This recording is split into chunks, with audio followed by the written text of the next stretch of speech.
Grazie al consigliere Luigi Muroni, consigliere provinciale, nonché assessore comunale di Macomer.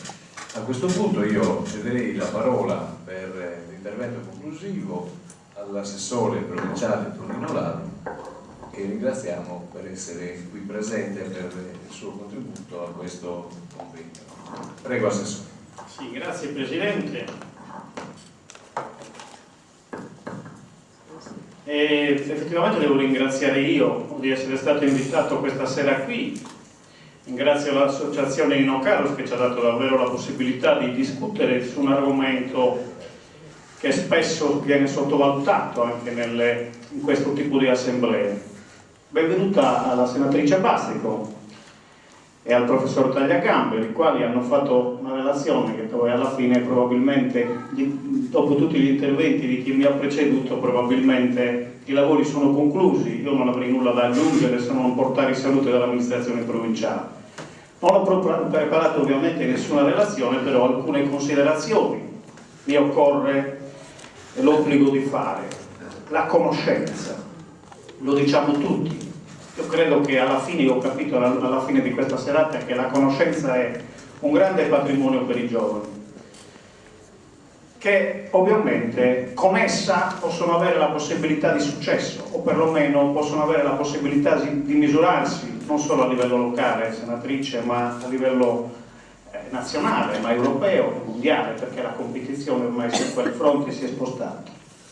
Ovviamente il sistema della conoscenza deve essere un sistema efficace, efficiente, educativo e di qualità. Io credo che il sistema Italia, da questo punto di vista, il professor Tagliagamberi ce l'ha detto molto bene, sia comunque in ritardo rispetto al contesto europeo e mondiale internazionale.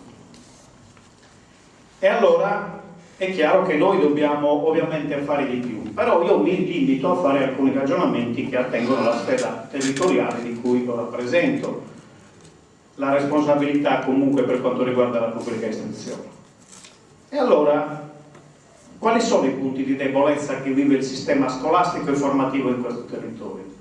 Io credo che siano tanti, però proviamo a fare un ragionamento di questo tipo. La provincia di Nuoro, la piccola provincia di Nuoro che ci è stata consegnata dall'ultima legislatura regionale, per la verità all'unanimità o quasi, con un unico voto contrario in Consiglio regionale, perché mi ricordo, e lo dico pubblicamente e lo ringrazio, con l'unico voto contrario dell'onorevole Peppino Perisi.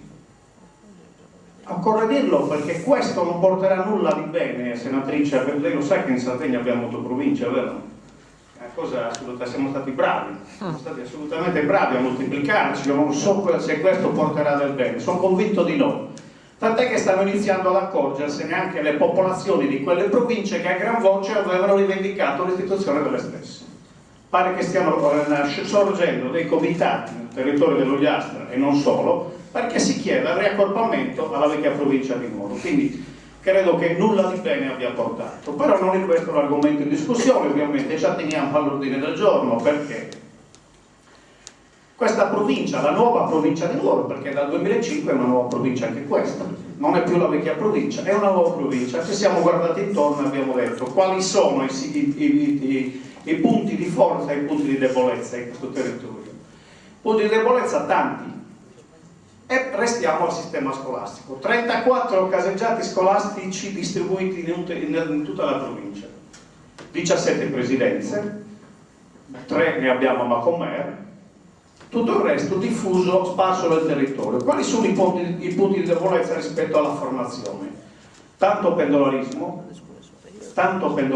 difficilmente superabile, questo indica, perché non riusciamo a mettere d'accordo i due vettori regionali, parlo dell'ARSA e dell'FDS, i quali ovviamente hanno dalla loro parte ragionamenti che attengono l'orario di lavoro e di servizio dei gruppi dipendenti, ma sicuramente questo comporta delle diseconomie da un punto di vista educativo. Non ultimo, ne parlava la senatrice Bastico, e io credo che questo qui sia un grande handicap. L'ora da 60 a 50 minuti, senatrice, nell'arco del quinquennio comporta un anno esatto di lezioni in meno. Io non lo so se questo sia un handicap, ma io credo di sì, perché poi alla fine del percorso del quinquennio, un anno in meno esatto di formazione, credo che alla lunga in qualche modo produce effetti negativi. E questo è un aspetto. L'altro aspetto sono i tempi di percorrenza, che non sono quelli della penisola, perché oggi i nostri ragazzi per raggiungere gli istituti scolastici devono comunque fare un'ora, un'ora e mezzo di viaggio, e alla fine della giornata io non so se tra stanchezza fisica e distrazioni varie c'è comunque la freschezza necessaria per poter dedicarsi allo studio in maniera appropriata.